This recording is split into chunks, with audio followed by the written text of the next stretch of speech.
Hey, everybody. Welcome to this edition of the ActionCAST. It is going to be an incredible show today. I love doing these ActionCasts because it gives us a chance to take 15 minutes of your day and present incredible, actionable information. And today, man, have we got the information. Kevin Smith with Best of Care is here with us today, and he's going to talk to us not just about the three things that limited his growth, but you're going to learn how a $9 million owner thinks and how that come to be. It's going to be great. So make sure and stay tuned to the end, because let me tell you, the three things that stopped his growth, oh my God, I got to start making sure I'm not doing those in my business. It's incredible. So stay tuned. Kevin, thank you so much for being a part of the show today. I really, really appreciate it. Thanks, Clint. Happy to be here. Oh, now, for those of you who may not know Kevin is the CEO. He's the owner of Best of Care Inc. Now, your company is massive. It is a huge company with over 400 home care aides. Y'all are based out of Massachusetts. And I know on the Vision podcast, because you were just on the Vision podcast not too long ago, you talked about your revenue crossing the $9 million mark. So you have an incredible knowledge base, not just from the size of the company that you run, but the tenure in home care that you bring to the table. You've been in home care your whole life, haven't you, Kevin? Yeah, for better or for worse, it's really all I know at this point. I started with Best of Care just as a recent college grad. My dad owned the business, started it in 1981, so we just turned 40 as a company.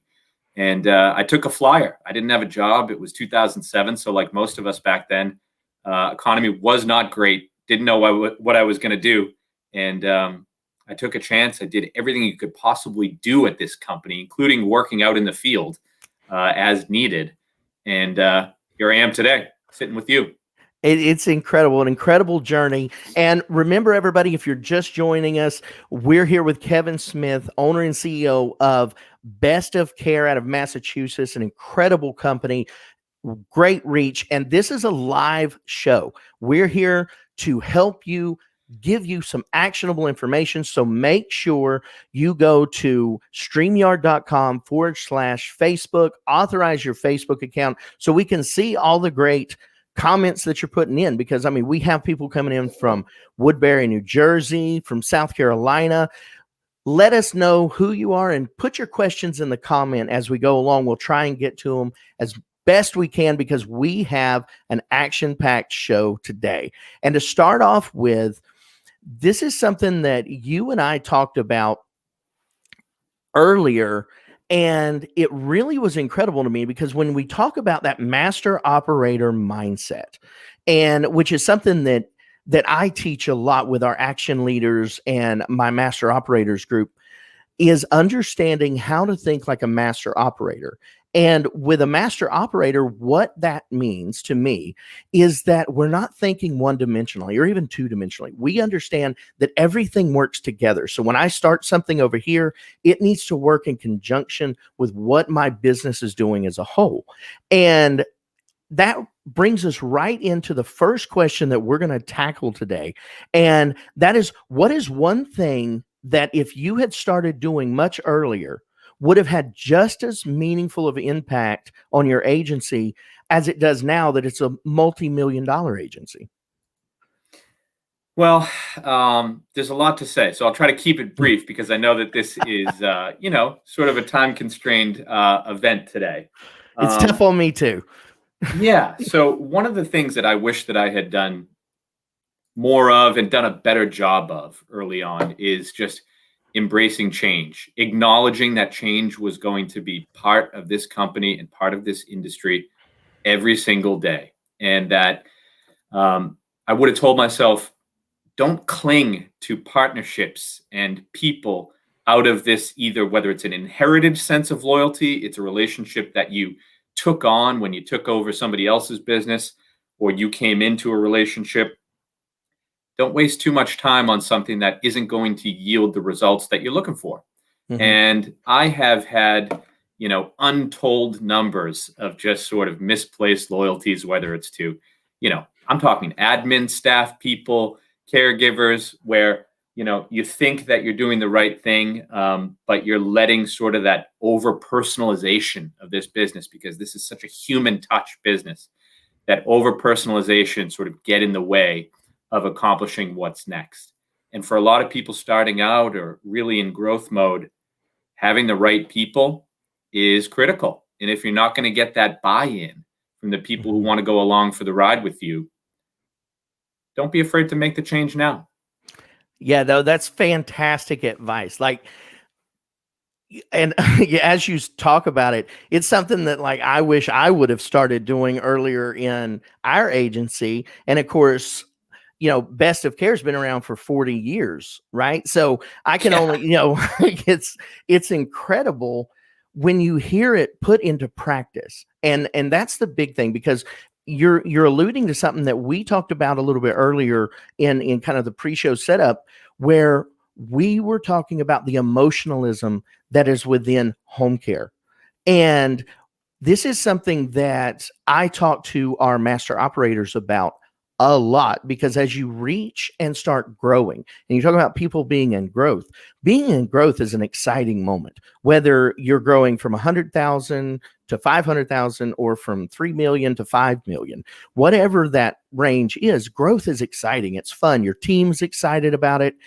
But when you start becoming, and you start into that maintain role, everything becomes emotion based unless you have really structured your team to understand the system of it and how success that is not repeatable is merely a win. So I'd like you to touch just a little bit on kind of the emotionalism that comes in with being an owner, because this is our baby, right? Somebody calls out on us. How could they do that to us? How could they, jeopardize everything that we hold dear? So how do you teach your leaders to kind of start separating that emotionalism from where they're at? Yeah, a moment ago, I just used that term personal and personalization. And we know that, just think of how many home care agencies out there in the world include the word personal touch home care, personalized home care services. It's inescapable, right? It's this phenomenon that just really permeates throughout the industry, and rightfully so. One of the things that we had to overcome, and it's still a work in progress, even for veterans on the team, people who have been with this company 20 plus years, it's that personalization on that call out. Don't do it. If you can find a way, you got to rewire your mindset, because accept that it's going to happen, right? You and I were talking about this, Clint. Every day when you wake up, you're probably going to have somebody who calls out. You can be angry about it for a minute, but then accept that it happened. What are you going to do about it next? All right. Figure out what works for your company, whether you have backup staff. Do you have a bullpen of people somehow amidst a workforce crisis? Maybe you do. God love you if you do. But have the next set of steps in place for people to follow, so that when it happens, you can at least make something right for your client and for your next aide to fill in as you work out a solution for the person who's calling out. Don't personalize it. They're not trying to do anything to you. Just because I own Best of Care and I'm out here as the public face, it's not some slight on Kevin every time an aide calls out 5 minutes before the end of the shift. Yeah, exactly. Absolutely. And you spoke to kind of the personalization that we do with home care and with everything that's in it. That also goes to the growth model too, because as owners, if we're talking, for those of you who are just joining us, maybe you're multitasking, pull it in, because we're learning how to think like a multi-million-dollar owner here. All right. If you want to grow from where you currently are to where you want to be and beyond that, this is what you're going to have to do. You're going to have to understand these things. So pull it in, listen up. So when it comes down to personalizing our growth, just like we personalize when someone does something against us or we feel a negative, you and the recruiting crisis right now is a perfect example of this. So it's not that the world hates us and there is a recruiting crisis here, right? The truth is, yeah, it may be tougher right now than it has been, but recruiting has always been a focus point. It's something that we always have to deal with.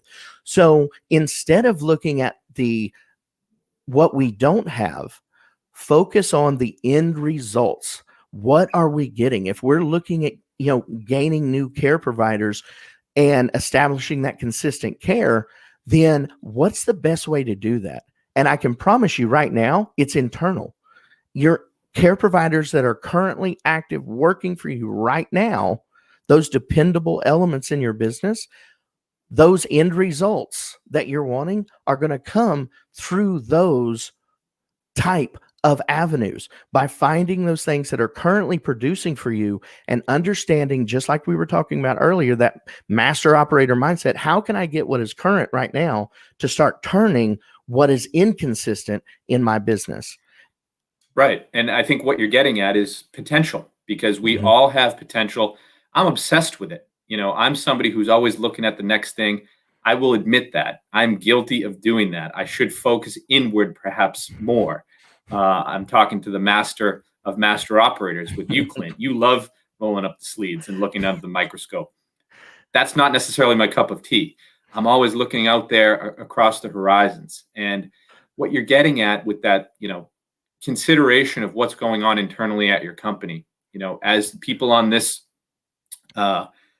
people listening in today, as you're growing your leadership roles at your company, you've got to leverage what you've got going on internally into your external communications. I will give myself a little pat on the back. That is what I am the best at doing, is telling the story of what we're doing. Don't be afraid to share your story. You're not giving away industry secrets here, okay? We know that our aides work for multiple companies. They work for me, they work for you. It's the worst kept secret in the industry. It's okay to share what's going on. Be proud of what your company is doing when you're experiencing some positives and some positive growth. Share that story. Do it on social media. Do it on your LinkedIn. Make sure people know that you're an industry expert. But in order to do that, you need to be able to acknowledge what's working internally.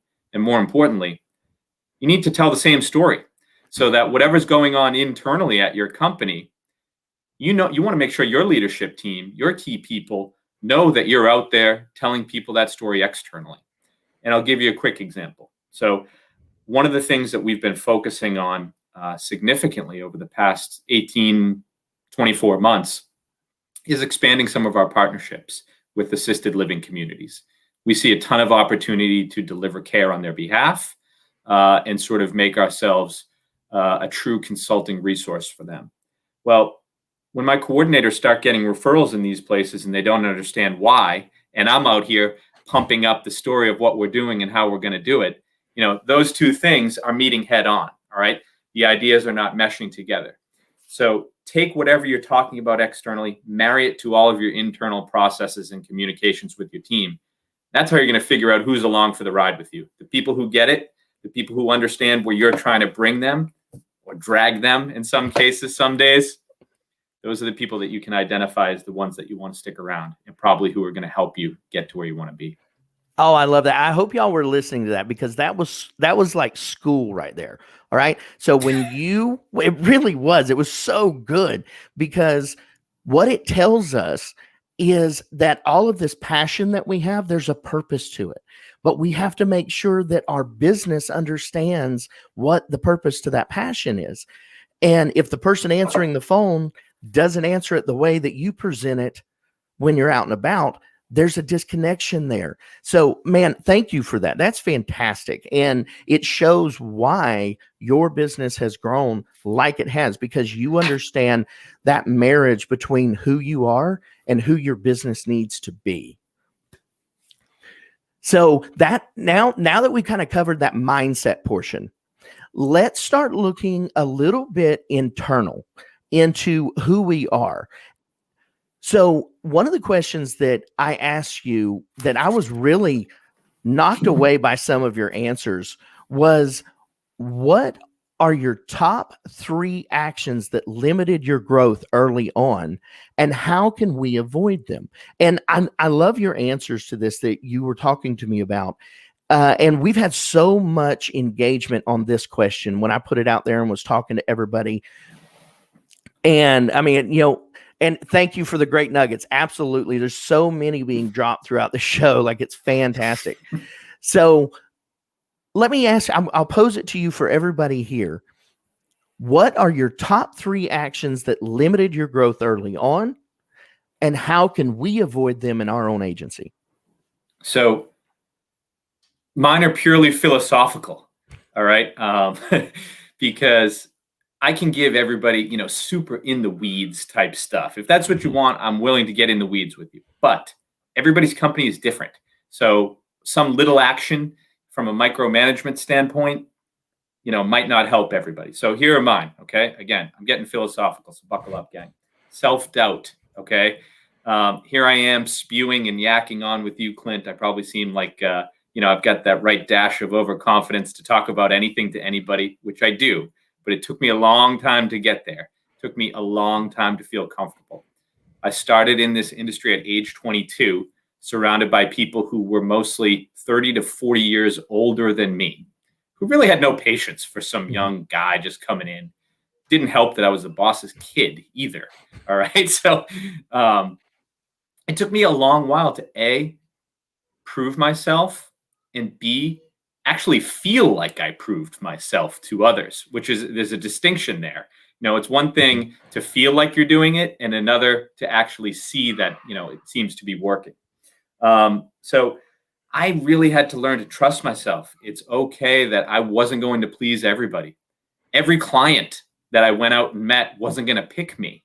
You can't win every popularity contest, and that's okay. It took me a while to get comfortable with who I am and what I was about.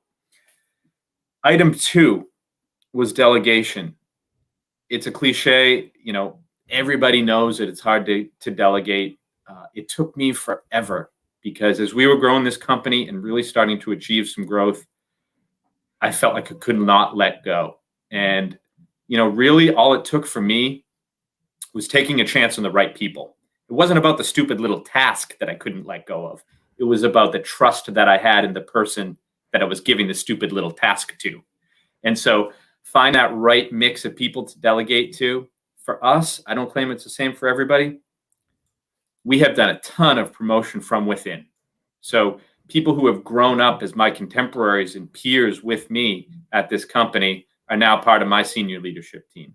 People who I've trusted, I feel like they see my vision and are along for the ride with me. It was tough to delegate, but once you can do that and you feel like you've got the right people, man, that will really open some doors for you. Last one, this is a bit more nuts and boltsy.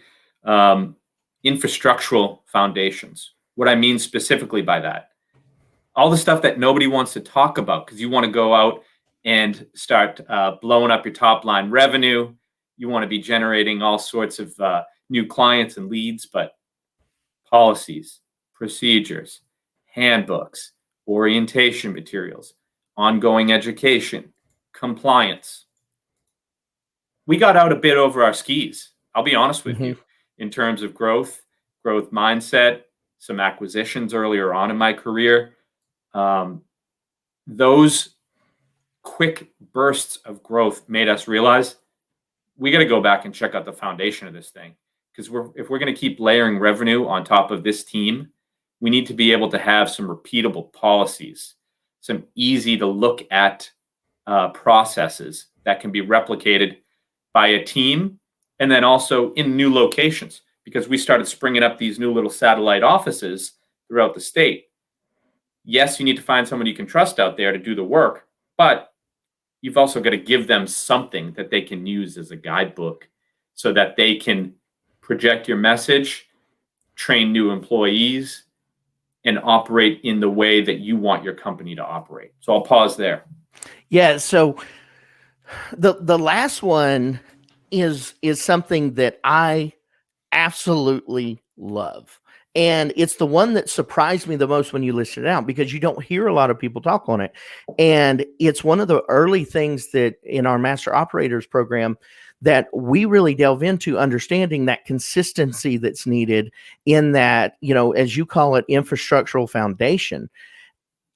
And by the way, I love that wording. I'm if you're good with it, I'm going to start using that wording because that is fantastic. I think that's better than how I say it. It's all yours. That one's Thank free. you. So with this foundations that you're talking about, it can also be simple to do, because when you put it in what people may consider executive terminology, it sounds overwhelming. Like, oh my God, how can I do this infrastructural foundation?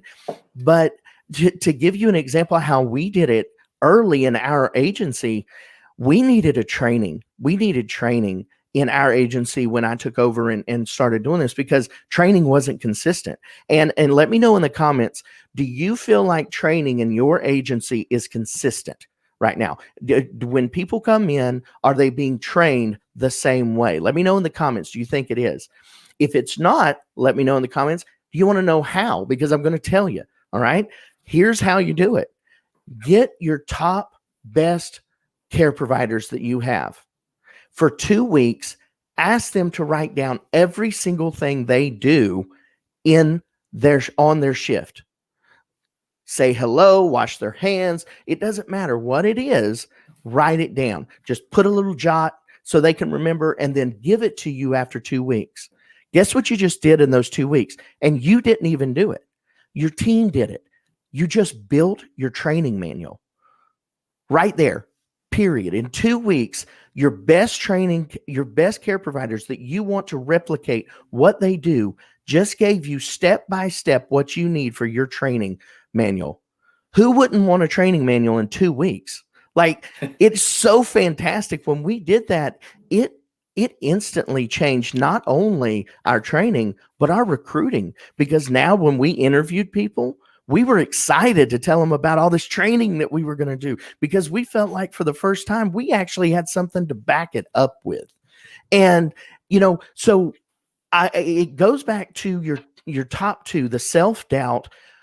Trust what you're doing right now. I love that. Trust what you're doing. What you're doing is growing your business. Whether you're at a new startup to a $9 million agency, you're growing. You're doing something. Trust yourself as much as you can, and then start learning to support your growth with your team. So Kevin's top 3 actions that limited him on the growth early on was self-doubt, delegation, and infrastructural foundations. And you also laid out how to avoid them by recognizing, number one, who we are, who you currently are right now. Who do you have on your team right now? And if you don't feel like you have anybody, what are the characteristics you need to be investing in on that team? And then lastly, look for consistency. How can you build a structure that just breeds consistency? Because, like we in our action leader experience, something they can probably all chime along with is success that is not repeatable is merely a win. That's all it is. You just won that one. So, all right, Kevin, I'm gonna ask you. We got one more question here, and I'm gonna see if give me some answers to this, because this one goes back to that mindset. And we're talking about, if you're just joining us, we're talking with Kevin Smith of Best of Care out of Massachusetts, incredible company. And we're talking about how to think like a $9 million owner. So what would you say are the top differences between how you think about growing your agency now versus when you started? So when I started, I was so hyper focused, and I was telling you before this, I've been monitoring this Facebook group because I like to see what everybody's going through, because I have been there and I'm still there, and there's still so many great ideas coming out of there. But I think sort of one of the takeaways that I get is these day-to-day issues. I was so focused on those. I thought that they were going to sink me. They seemed larger than life at the time, every time that you're going through a little problem. So, but But the takeaway from that and sort of the benefit of all that is I started to see how interconnected my business was. I learned how one call out would, somehow affect payroll and then have an effect on billing.